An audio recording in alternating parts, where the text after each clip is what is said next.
Teknologjia moderne e kalimit elektronik të kufirit e-gate që ka lehtësuar ndjeshëm lëvizjen e qytetarëve në Rinas do të shtrihet shumë shpejt edhe në portet kryesore detare të vendit në Durrës dhe Sarand.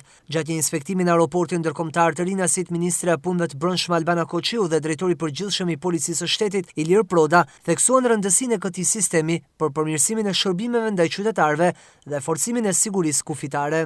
Aeroporti i Rinasit tashmë është kthyer në një destinacion i cili tregon për ndryshimin dhe zhvillimin e jashtëzakonshëm që ka marrë turizmi në vendin tonë. Vetëm në 10 muajt e parë të vitit janë mbi 10 milion qytetarë, pasagjerë që kanë kaluar dhe kanë përdorur sistemin elektronik apo portën elektronike e-gate.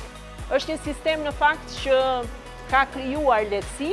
Është një sistem që nuk lodhet, nuk mërzitet, që nuk harron së thëni faleminderit apo mirë se erdhe, ndryshe nga njerëzit që shpeshherë mund të kenë edhe ato shpërqendrimet e tyre.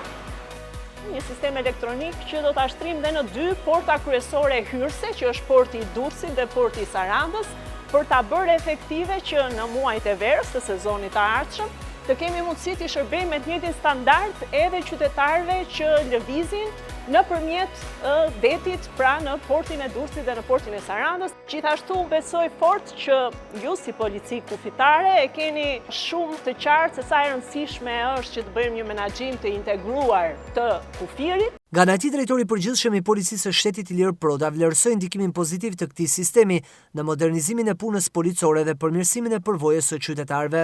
Aeroporti i Rinasit tashmë është bërë port hyrëse jo vetëm për Shqipërinë, por për gjithë rajonin. Mund të përmendim edhe diçka që është muaji i 6 tetori që ka pas mbi 1 milion pasagjerë në muaj dhe me ç'duket situata edhe muajt e tjerë kështu do vazhdojnë për shkak të festave të fundvitit.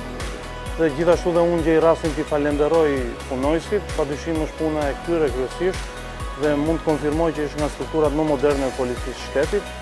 Shtrirja e sistemit e-gate në portet detare pritet të jetë një tjetër hap drejt modernizimit menaxhimit kufive, forcimit të sigurisë dhe ofrimit të një shërbimi europian për qytetarët dhe turistët që vizitojnë Shqipërinë.